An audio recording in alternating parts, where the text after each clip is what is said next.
Good morning, everybody. Welcome back to Cure for the Common Game. Today we're going to be talking about Bruna, the Light of Alabaster. So we'll get right into it. Bruna, just in case you can't read it, Bruna has an ability that says when she attacks, you may attach any number of auras to her from your hand, from the graveyard, or from already in play. This is beautiful. This is broken. There's a reason why she's a 6-mana 5/5. She does have flying and vigilance. And what we're going to try to do today is we're going to try to exploit her abilities. So let's go. First thing we'll do is we'll get into the other creatures. The Sovereigns of Lost Alara. It is really good. It triggers when a creature you control attacks alone. Bruna was just about always going to attack alone. More times than not, even though I have other creatures in the deck, more times than not, Bruna is going to be your one-man army. Everybody else is just support for her. And this is a really good support card. Umbra Mystic. When they came out for years and years, and I've heard Morrow talk about it, before I ever heard him, we kind of knew it's one of the early lessons that you learn in playing Magic is that auras are kind of a bad deal. Because when you put an aura on a creature and somebody destroys the creature, well, you lose the aura. And that creates card advantage for your opponent, which we'll get into later at a different. So what this does is it makes all of your auras have totem armor. Now, when they made totem armor, it was kind of a way to fix that problem because you've got a whole class of cards, auras, that people weren't playing because it was just bad form to play them because of the card disadvantage. So now they all have totem armor. It fixes that. We got the Mesa Enchantress here, the color shifted one of the original green one. Thank you, Planar Chaos. Now, Mesa Enchantress is in here because obviously we have a lot of enchantment themed. I do have some enchantments that are not auras, and it's all gonna coalesce together here. Grand Arbiter, because why not? We're in the colors. He makes all your stuff cheaper, your opponent's stuff, and he does tend to draw some kill spells away from Bruna. The core Spirit Dancer. The Spirit Dancer is another one like the Mesa. Whenever you cast an aura, you draw a card, and she gets bigger for auras on her, which is fine to get her out early, and then you can play your enchantments on her, and then when Bruna comes out and Bruna swings, Bruna will just take them all. We got the Nomad Mythmaker, because you are going to lose some auras, and he allows you to play them from the yard. We got Celestial Ancient, which is old card. It's I say old, it's not real old, but the ability to play an enchantment and put a 1/1 counter on your team seems good. In the Kitsune Mystic. So the Kitsune Mystic has the ability to move enchantments around from creature to creature, which is really nice, offensive and defensive. Now we're going to get into, that's it for my creatures. Traumatize. Yeah, we're not a milling deck, and every time I've ever cast this, I have targeted myself. I will put half of my graveyard, or half of my library into my graveyard. That's fine, because Bruna takes them all from the yard and puts them on her. So, that's actually a beautiful thing. We have Open the Vaults to bring them back from the graveyard. We have Retether to bring them back from the graveyard. And a long time ago, we're going to talk about Replenish. It's hard to talk about Replenish without talking about Attunement. A long time ago, when Urza Block was in Standard, gosh, glad those days are gone, There was the Opalescence Replenish deck that was blue-white, and later on it evolved into some other colors with black for Bargain. I think Bargain was the only black card in there, though. Anyway, Attunement, just a regular enchantment. You play it, and you return it to your hand to draw 3 and discard 4. Now, as far as card advantage goes, that sounds like a really, really bad idea. However, if you're trying to fill up a graveyard with enchantments for your replenish, it's good. And since you've already got your Mace Enchantress or your Spirit Dancer or whatever, every time you cast the attunement, you're going to be drawing a card. So it's really good. The whole premise of the Opalescence Replenish deck was kind of right here. You played this on turn 3, and then you were on your way. You just drew so many cards. By the time that you could replenish, you had a graveyard full. We're going to talk about Enlightened Tutor. We all know what Enlightened Tutor does. However, right now we're going to talk about cards like it. Now, I am not playing with Idyllic Tutor, and before anybody catches it, I'm not playing with Eldrazi Conscription. Yes, those are good cards for the deck, but I have them in... I don't have unlimited supplies of these cards, you know. I have them in other decks where they are more suited. And it's not like Bruna needs any help being mean. We have the Open the Armory that tutors out a card. We have a Plea for Guidance that goes and gets 2. We have 3 Dreams that goes and gets 3. Those are the tutors. Now, we're going to... Word of Undoing. I love to play cards that, well, to be honest with you, when you play them, your opponent goes, hold on, what? Let me read that? Word of Undoing's been around forever. Ice Age, I think that's the only time I ever saw print. But it returns a creature to the hand, and any white auras you have to the hand as well. So it can save Bruna in a pinch. Enchantment Alteration's a one-shot deal. It does move an enchantment from, or an aura from one creature to another, which sometimes can be good if maybe they've killed Bruna so many times you can't afford to cast her, whatever. We got some board wipes here. Obviously, the first one that we chose was Winds of Wrath, which more times than not will kill all dudes that aren't yours, because it destroys all creatures that are not enchanted.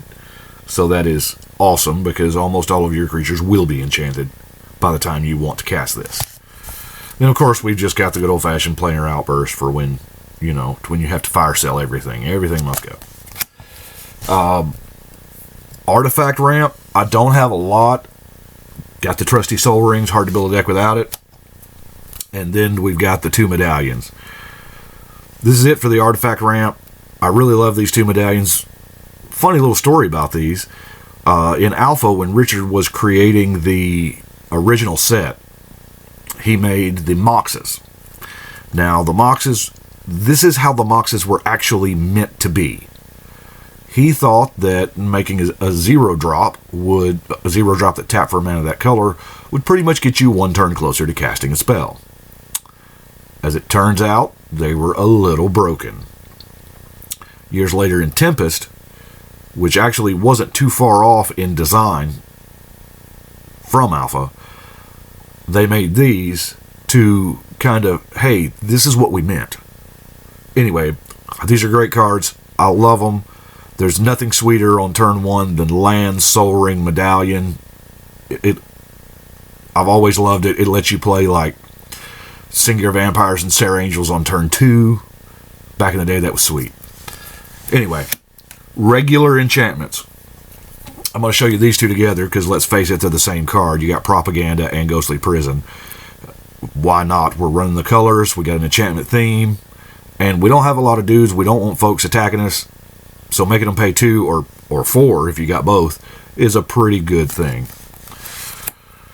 We got Mark of Asylum. Now, I wasn't too crazy about Mark of Asylum because it's non-combat damage, and there's just not a whole lot of that. You're going to randomly find a Comet Storm out there somewhere. You're going to randomly find, what is that deals 13 damage to all creatures. if there was a card I was kind of unsure about, it would be this one. I like it. It does randomly help. Like Olivia can't damage them and try to take her. So it has its uses, but it's not a card that I have completely just written off yet. And it is Enchantment. Now, Stony Silence. Stony Silence, y'all know how much of an artifact player that I am and how much I love it. Well, that's because I'm a Magic player. We all love artifacts. Everybody would... but the ability to just shut them all down now, which we only have a Soul Ring that can be shut down by this, which is fine. It's a small % chance you're going to get that Soul Ring anyway. But Stony Silence, man, Stony Silence can just lock a board down and buy you the time that you need. Since we are playing Enchantments, it'd be a shame not to run the Sigil. Now, play an Enchantment, get a 4/4 Angel. Don't care who you are, this is a good deal, especially in our deck where we have, 40-something enchantments. Sigarda's Age.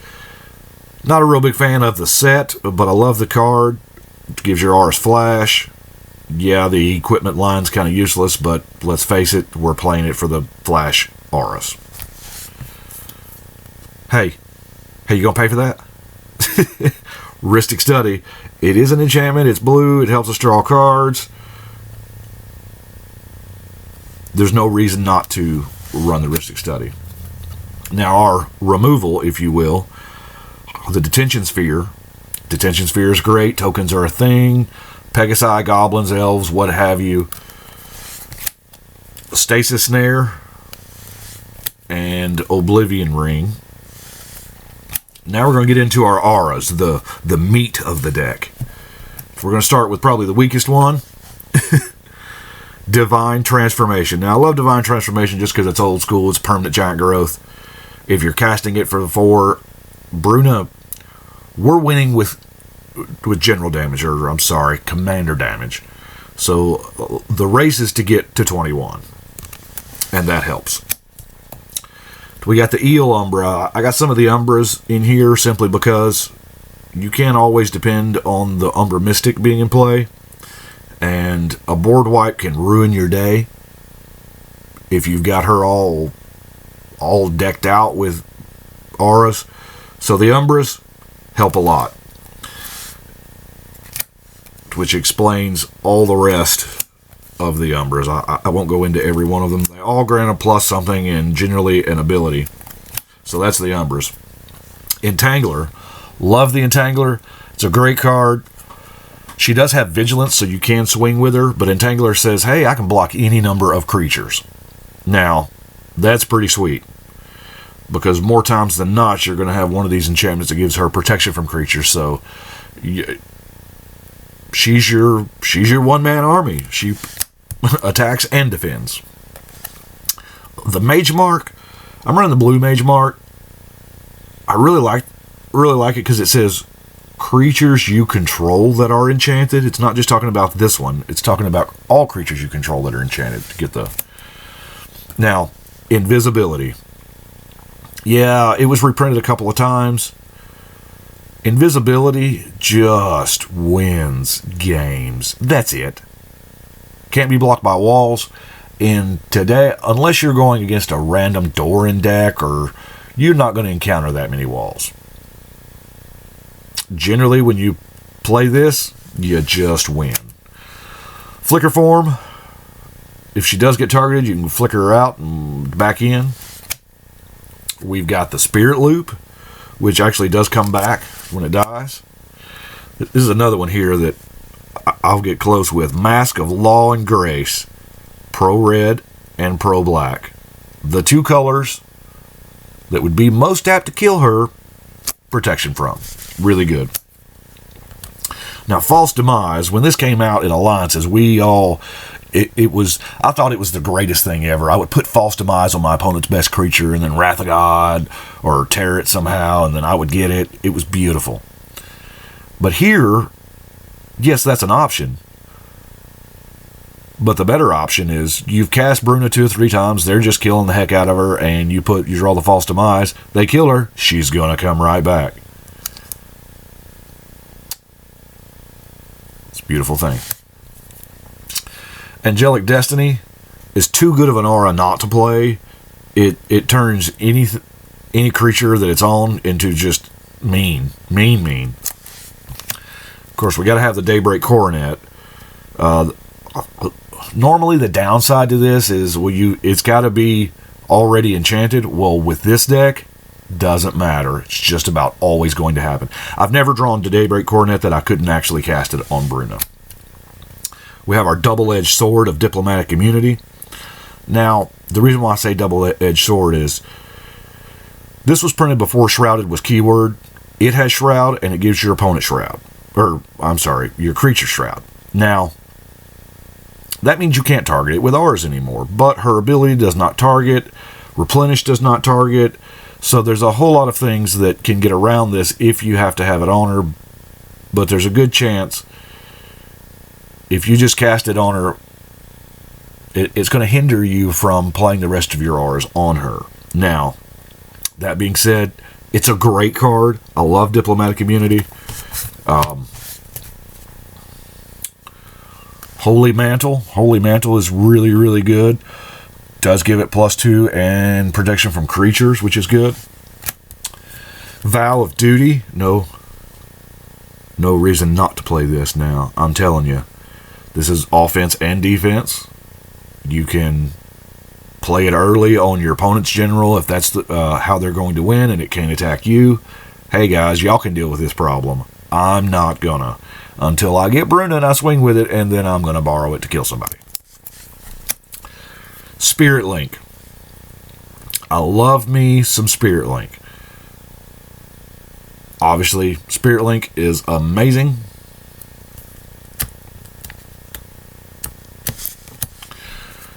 Going with the Spirit theme, we got Spirit Mantle. Also good. Indestructibility. I would like having an indestructible Bruna. That's cool. Celestial Mantle.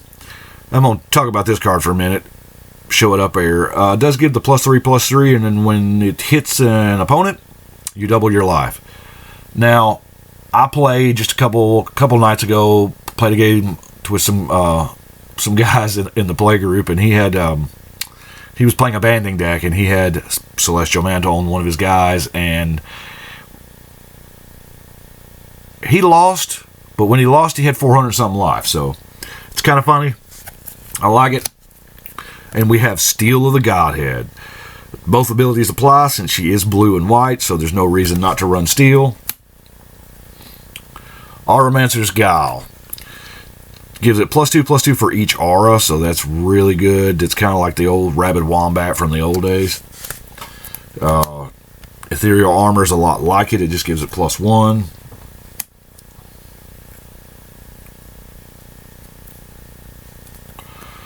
Sage's Reverie, really good. Drawing a bunch of cards, more than likely.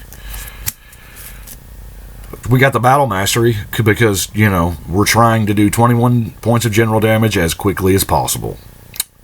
Double Strike's the way to go. You'd be surprised how many times you can one-shot somebody. We have the non-basic lands, of course. We've got all of the various duels. Kind of like the storage lands. Storage lands are from way back, and if you get them early, it does help. Lots of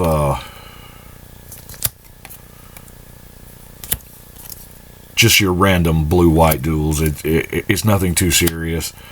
I don't run all of the lands that are lands of any color in 2-color decks, just simply because there is enough duels now that we don't really need to.